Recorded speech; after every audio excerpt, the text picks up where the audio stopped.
ಹೊಸಕೋಟೆ ತಾಲೂಕಿನ ಜಡಗೇನಹಳ್ಳಿ ಹೋಬಳಿಯ ಮುಗ್ಬಾಳ ಗ್ರಾಮ ಪಂಚಾಯಿತಿಯ ನೂತನ ಅಧ್ಯಕ್ಷರಾಗಿ ಗಡಿಗೇನಹಳ್ಳಿ ಗ್ರಾಮದ ಕಸ್ತೂರಿ ನಂಜಪ್ಪನವರು ಅವಿರೋಧವಾಗಿ ಆಯ್ಕೆಯಾಗಿದ್ದು, ನೂತನ ಅಧ್ಯಕ್ಷರನ್ನು ಗ್ರಾಮ ಪಂಚಾಯಿತಿ ಸದಸ್ಯರು, ಮುಖಂಡರು ಅಭಿನಂದಿಸಿದರು. ಹೌದು, ಹೊಸಕೋಟೆ ತಾಲೂಕಿನ ಜಡಗೇನಹಳ್ಳಿ ಹೋಬಳಿಯ ಮುಗ್ಬಾಳ ಗ್ರಾಮ ಪಂಚಾಯಿತಿಯಲ್ಲಿ ತೆರವಾಗಿದ್ದ ಅಧ್ಯಕ್ಷ ಸ್ಥಾನಕ್ಕೆ ಇಂದು ಚುನಾವಣೆ ನಡೆದಿದ್ದು, ಗಡಿಗೇನಹಳ್ಳಿ ಗ್ರಾಮದ ಗ್ರಾಮ ಪಂಚಾಯಿತಿ ಸದಸ್ಯರಾದ ಕಸ್ತೂರಿ ನಂಜಪ್ಪನವರು ಮಾತ್ರ ನಾಮಪತ್ರ ಸಲ್ಲಿಸಿದ ಹಿನ್ನೆಲೆ ನೂತನ ಅಧ್ಯಕ್ಷರಾಗಿ ಗಡಿಗೇನಹಳ್ಳಿ ಗ್ರಾಮದ ಕಸ್ತೂರಿ ನಂಜಪ್ಪನವರು ಅವಿರೋಧವಾಗಿ ಆಯ್ಕೆಯಾಗಿದ್ದಾರೆ ಎಂದು ಚುನಾವಣಾಧಿಕಾರಿ ವೆಂಕಟೇಶ್ ಮೂರ್ತಿ ತಿಳಿಸಿದ್ದಾರೆ.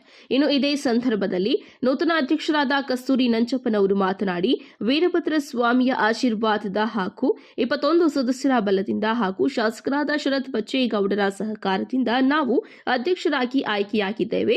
ಪಂಚಾಯಿತಿಯಲ್ಲಿ ಯಾವುದೇ ಸಮಸ್ಯೆ ಬರದಂತೆ ಪಕ್ಷಾತೀತವಾಗಿ ಅಭಿವೃದ್ಧಿ ಮಾಡಿಕೊಂಡು ಹೋಗುತ್ತೇವೆ ಎಂದರು.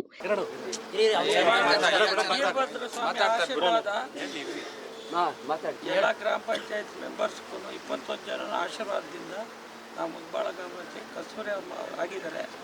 ಶರತ್ ಅವರ ಆಶೀರ್ವಾದ, ಬಚ್ಚೇಗೌಡರ, ಸುರೇಶ್ ಅಣ್ಣವರ ಆಶೀರ್ವಾದದಿಂದ ಶೇಖರ್ ಗೌಡರು, ಮುನಿಯಪ್ಪನವರು, ನಾವು ಎಲ್ಲ ಒಟ್ಟಿಗೆ ಕೆಲಸ ಮಾಡ್ಕೊಂಡು BN ಬಚ್ಚೇಗೌಡರೆ ನಮ್ಮ ತಾಲೂಕು MLA ಶರತ್ ಬಚ್ಚೇಗೌಡರ ನೇತೃತ್ವದಲ್ಲಿ ನನ್ನ ಕಮ್ಮಿ ಅವಧಿಯಲ್ಲಿ ಗ್ರಾಮ ಪಂಚಾಯಿತಿ ಅಧ್ಯಕ್ಷರನ್ನಾಗಿ ಮಾಡಿದ್ದಾರೆ. ಎಲ್ಲರಿಗೂ ಸದಸ್ಯರಿಗೆಲ್ಲರಿಗೂ ಅಭಿನಂದನೆ. ಈ ಸಂದರ್ಭದಲ್ಲಿ ರಾಜ್ಯ ಒಕ್ಕಲಿಗರ ಸಂಘದ ನಿರ್ದೇಶಕ ರಾಜಶೇಖರ ಗೌಡ, ಪಂಚಾಯಿತಿಯ ಅಭಿವೃದ್ಧಿ ಅಧಿಕಾರಿ ಲೋಕೇಶ್, ಗ್ರಾಮ ಪಂಚಾಯಿತಿಯ ಸದಸ್ಯರಾದ ಅನ್ವರ್, ಅಟ್ಟೂರು ರಮೇಶ್, ಮಾಜಿ ಅಧ್ಯಕ್ಷ ಭಾಗ್ಯ ನಾಗರಾಜು, ಬೂಸಾ ನಾಗರಾಜು, ಕಾಂಗ್ರೆಸ್ ಮುಖಂಡ ಮುಗುಬಾಳ ಶ್ರೀರಾಮ್, ಅಲಸಹಳ್ಳಿ ರವಿರಾಜ್, ನೆಲವಾಗಿಲು ಬೀರಪ್ಪ ಸೇರಿದಂತೆ ಇತರೆ ಮುಖಂಡರು ಇದ್ದರು.